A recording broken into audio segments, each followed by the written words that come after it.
Last time at the Royal Rumble, just when Asuka was celebrating her win as the first Women's Rumble winner, out came Ronda Rousey at the end of the match.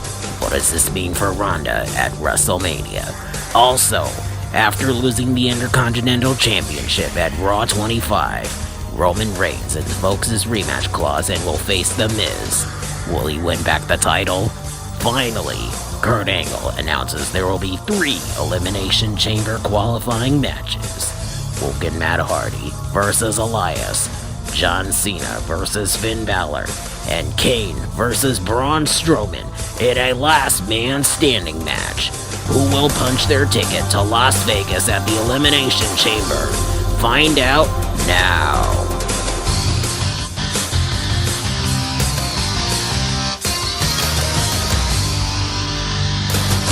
Hello everyone, welcome to the Raw review after the Royal Rumble of Wrestling with Green Pinstripes. I'm going to be giving you my thoughts on the Monday Night Raw that just went off the air as I'm recording this.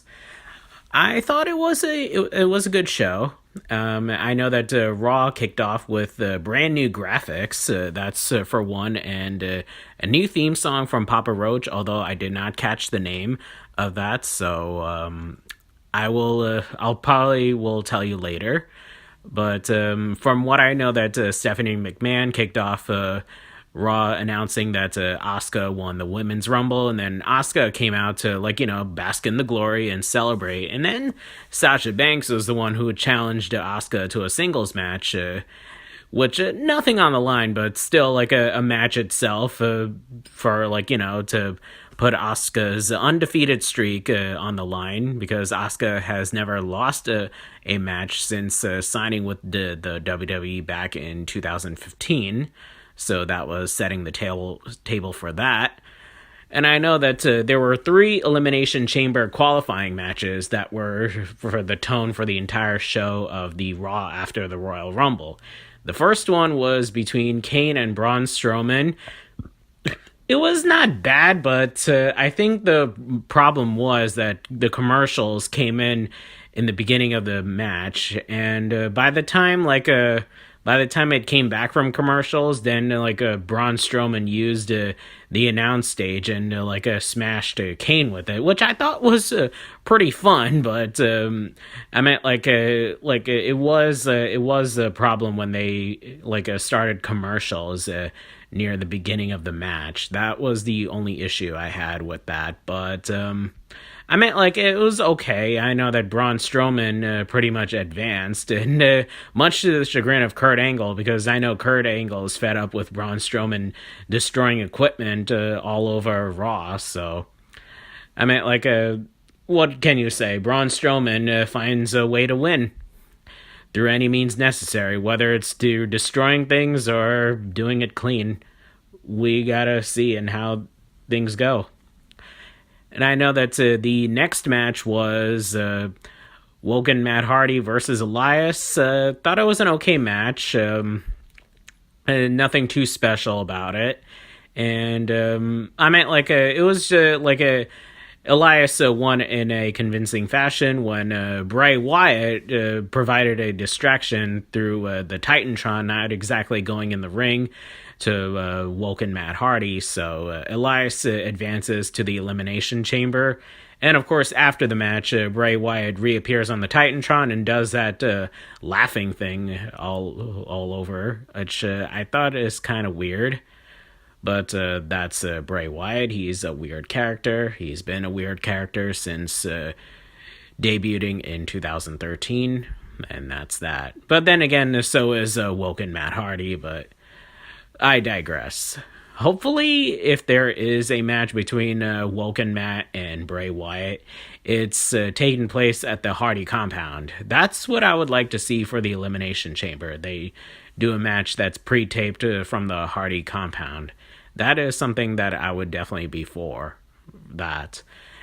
And before the final Elimination Chamber qualifying match that was saved for the main event, I'm not sure why they added the first 2 Elimination Chamber qualifying matches in the beginning of the show, but I guess they wanted to get those 2 out of the way.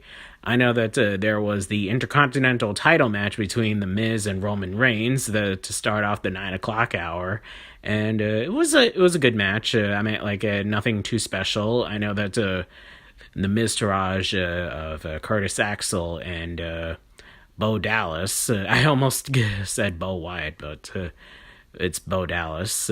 Yes, Bray Wyatt and Bo Dallas are brothers in real life.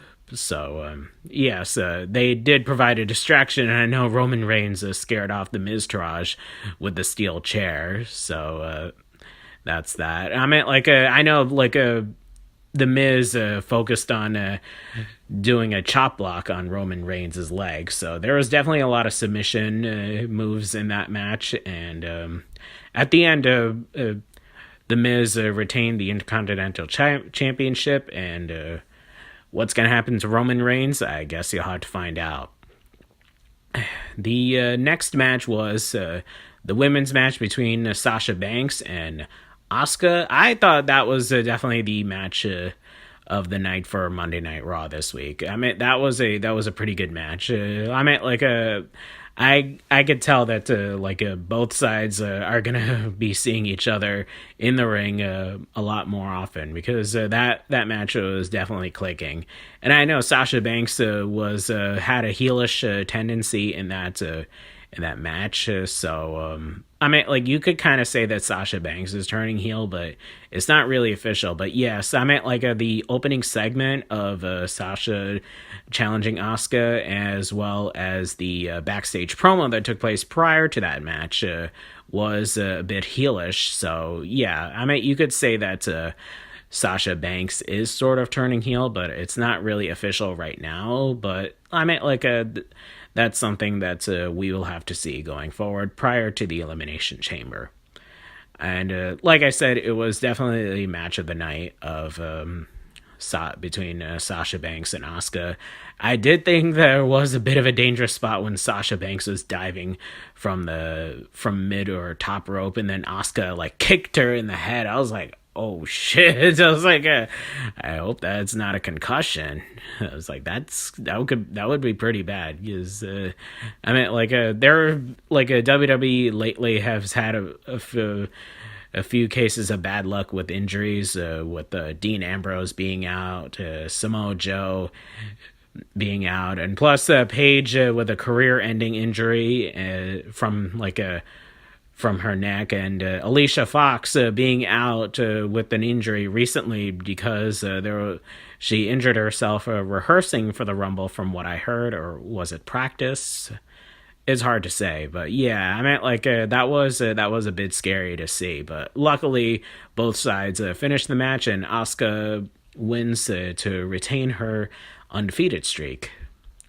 And I know that the next match was between the I don't know if it was the next match or not, but I know the next match was between the Bar and Titus Worldwide, where the Bar was going to defend the titles 24 hours after winning it. So that was a bit interesting. I thought it was an okay match, nothing too special.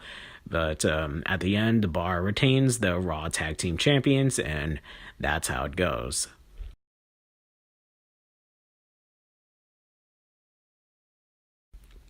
The main event of the evening was between John Cena and Finn Balor for the final match of the night to decide who will go to the Elimination Chamber.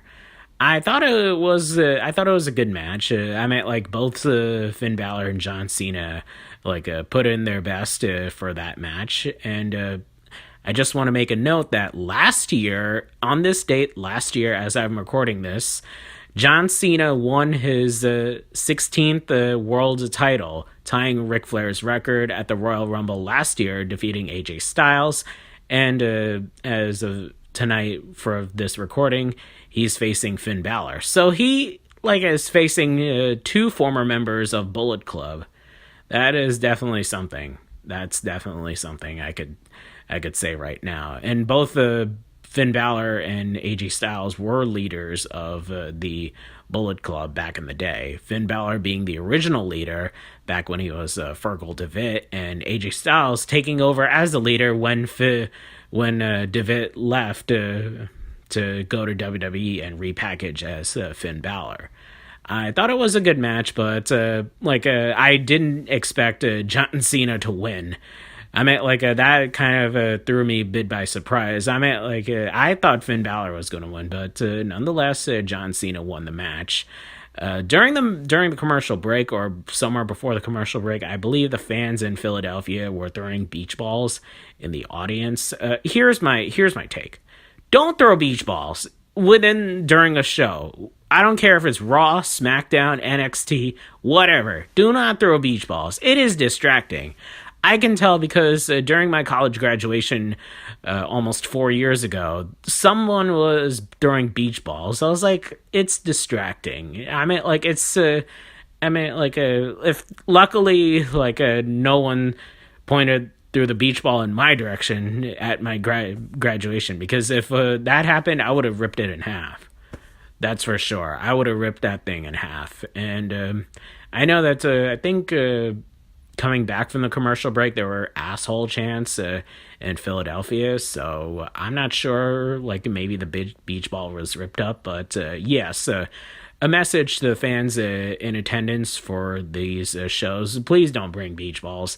I mean, you guys are the reason why us fans at home can't have nice things.